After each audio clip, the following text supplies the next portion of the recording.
Iran আবারও তার পরমাণু শক্তি ব্যবহারের সার্বভৌম অধিকার এবং এনপিটি বা পারমাণবিক অস্ত্রের অপ্রসারণ সংক্রান্ত চুক্তির প্রতি প্রতিশ্রুতি পূর্ণ ব্যক্ত করেছে।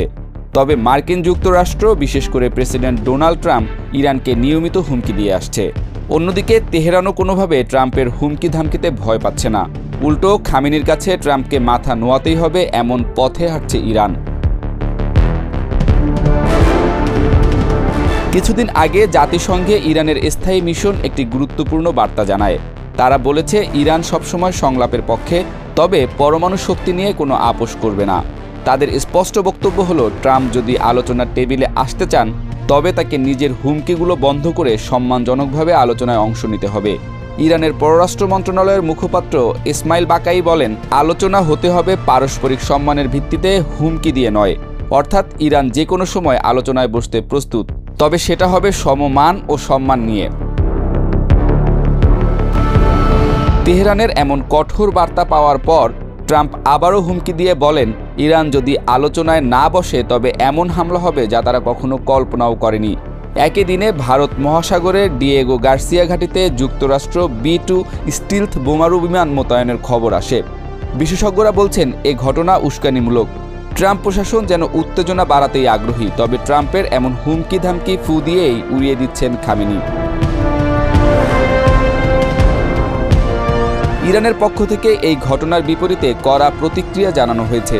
ইরান স্পষ্টভাবে জানিয়েছে তেহরান সহিংসতার পথে নয়, বরং শান্তিপূর্ণ আলোচনায় বিশ্বাসী।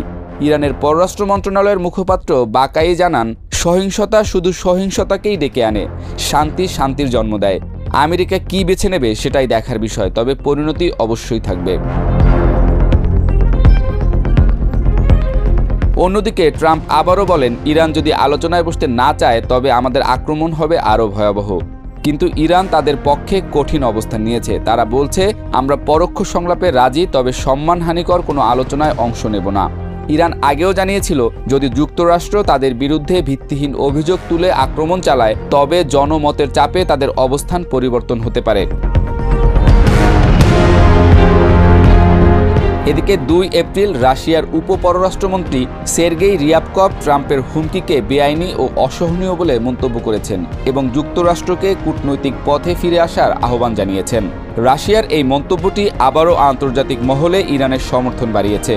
ইরানের সর্বোচ্চ নেতা আয়াতুল্লাহ খামেনি এক ফতোয়ায় বলেন, ইসলাম পরমাণু অস্ত্রের ব্যবহার বা উৎপাদন অনুমোদন করে না।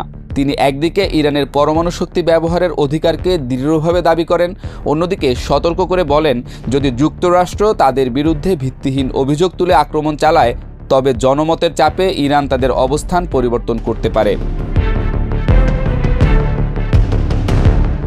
বিশ্লেষকরা বলছেন, ট্রাম্প যদি ইরানকে ভয় না পেত তাহলে কোনো কিছুর তোয়াক্কা না করেই আক্রমণ করত। কিন্তু ট্রাম্প সেটা করছে না, কারণ তেহরান কিংবা খামেনিকে বেশ খানিকটা ভয় পায় ট্রাম্প। অন্যদিকে আক্রমণ করলেই খামেনির পক্ষে বিশ্বের বড় বড় দেশগুলো যুক্ত হওয়ার সম্ভাবনা রয়েছে, আর তখন ট্রাম্পকেই মাথা নোয়াতে হতে পারে। তবে এখনও পর্যন্ত খামেনির অবস্থানের দৃঢ়তা রাজনীতির বাঘা বাঘা বিশ্লেষকদের ভাবিয়ে তুলেছে। তাদের ধারণা, শেষমেশ ট্রাম্পই মাথা নিচু করে ইরানের শর্ত মেনে আলোচনায় রাজি হবে।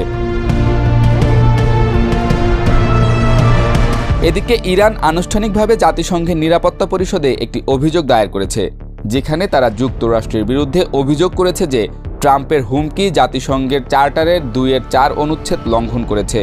ওই অনুচ্ছেদে বলা হয়েছে যে কোনো সার্বভৌম রাষ্ট্রের বিরুদ্ধে বল প্রয়োগের হুমকি দেয়া নিষিদ্ধ।